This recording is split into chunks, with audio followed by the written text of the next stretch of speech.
Okay, so like half an hour of commentary wasn't enough.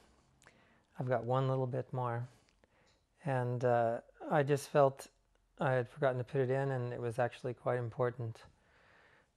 This goes back to, again, to the show that was about homosexuality. And during the conversation between Harold and one of the sociologists,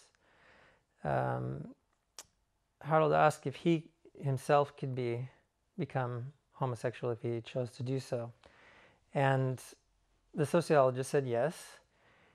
And then Harold said, so that's how plastic our brains are. And basically that's what he said. So, it's that plastic.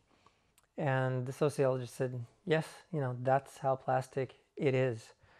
Now, this is a reference, I believe, to kind of what's called neural plasticity. And this is an idea that can be taken to extremes. What I want to point out is that the claim that our brains are this plastic, in other words, so utterly adjustable, that claim in itself is a biological claim, because the sociologist is asserting that that's what our brains are like, and our brains are a biological organ. So, in a sense, to me, it's I think without him knowing it, in a way, he's more of a radical biologist than anything else we've seen on the show, because it's a very sweeping claim, and almost means as if biology is everything, because that's how our brains are made. They're made to be utterly plastic, where we can absolutely choose anything we want. We can switch our sexuality, perhaps, become a woman trapped in a man's body, or a man trapped in a woman's body, if we just so choose to do so. That's what our brains are like. I think that's, of course, incorrect, and also I think it's, it's a biological claim, a false one, but biological.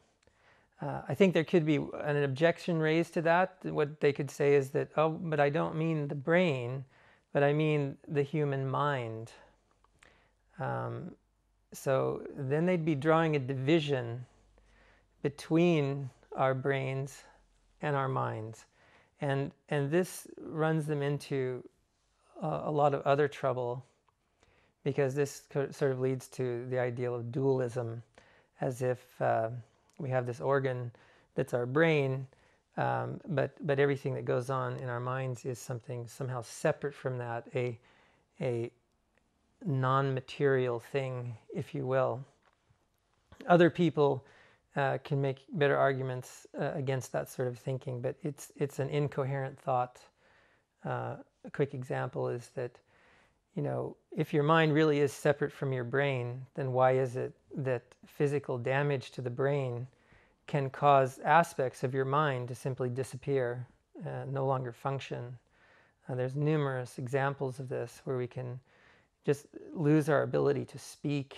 Of course, we can lose our sight or hearing, but we can lose our ability to recognize faces and all these other things. So clearly, our minds are the workings of our brains, of this organ, and is not something somehow utterly separate from that. So I think that, given that they don't want to have too strong of a biological stance, they ought to rethink that one, because it just doesn't hold up. And there are many people who claim this about the mind, that it's utterly plastic, but it just can't be true.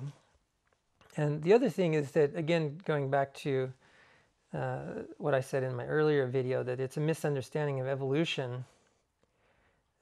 They've really got a difficult task on their hands to then, if they're going to make that claim that the brain and or the mind are so utterly plastic, they're going to have to try to explain how a process like evolution would ever come up with something like that. because it's a miracle. Evolution is a slow, gradual process that happens over a long, long time, and there are no miracles.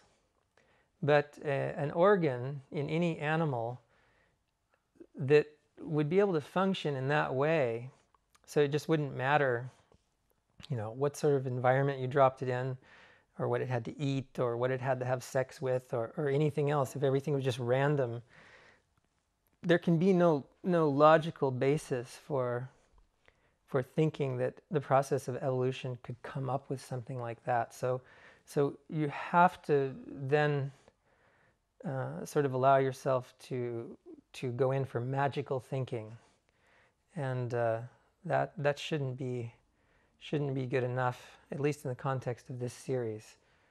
So I just wanted to say that the idea of neuroplasticity, at least to that degree, although the brain is somewhat flexible, it is not utterly flexible as the sociologist was asserting. It's either magical thinking or for him, worst case scenario, an extreme biological claim on the mind. And I don't think anybody needs to go there. It's not either biology or environment. It is a combination of the two. And again, a very interesting topic. Thanks for listening if you did.